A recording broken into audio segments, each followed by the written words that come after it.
वफाकी सरकार अवाम ते महांगाई जो बम किराए छॾियो। पेट्रोल ऐं डीज़ल फ़ी लीटर ते 35 रुपया वधाइण जो ऐलान।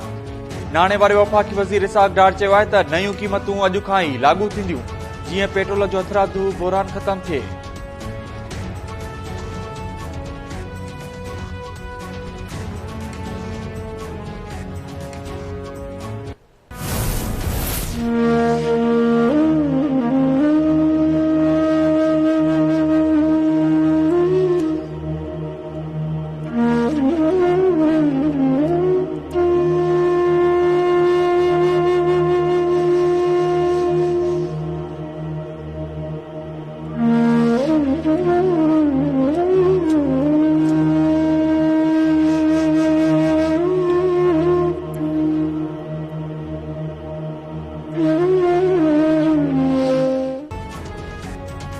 कोयटिया खां कराची वेंदड़ मुसाफ़िर कोच लसबेला वेझो खौफनाक हादसे जो शिकार। 39 मुसाफ़िर अजुल जो शिकार, 9 ज़ख़्मी। चीन की स्टाफ वटि मुसाफ़िर कोच ड्राइवर जे कंट्रोल मां निकिरी पुल तां किरी पई। हादसे बाद कोच खे बाहि लॻी वई। एसी लसबेला मूजिब 39 मुसाफ़िरनि जा लाश ऐं 4 ज़ख़्मियुनि खे अस्पताल मुंतक़िल कयो वियो। लाश ऐं सड़ी वञण सबबि सुञाणप लाइ DNA टेस्ट कराई वेंदी।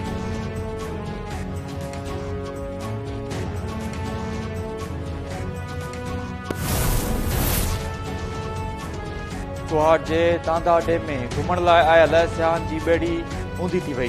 20 खां वधीक सियाह बुॾी विया। डीसी कुहाड़ मूजिब ॿेड़ी में 30 सियाह सवार हुआ, जिन में अक्सरियत ॿारनि जी आहे। पेशावर मां टोबनि जूं टीमूं घुराए बुॾी वियलनि जी ॻोल्हा कई पई वञे।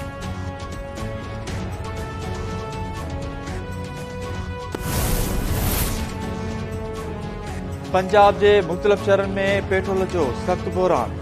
शहरी दरबदर, अक्सर हंधनि ते पेट्रोल पंप्स ते रश लॻल।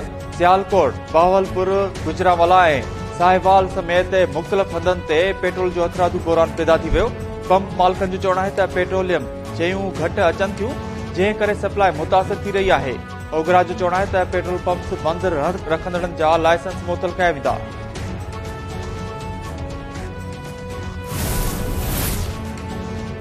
तेज़गंज भरिसां ॻोठ चनेसर कासकेली में जवाबदार नौजवान खे अॻवा बाद कुहाड़ी हणी क़तल करे छॾियो।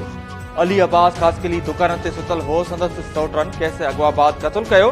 वारसनि मूजिब नौजवान खे गुलाम मुस्तफ़ा, इमदाद, आसिफ, सुभान ऐं रहीम ॾिनो अॻवा करण बाद क़तल कयो आहे।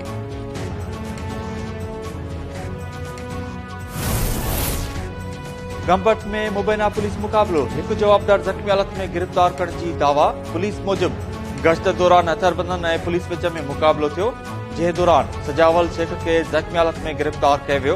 हथियार बि हथकरण जी दावा।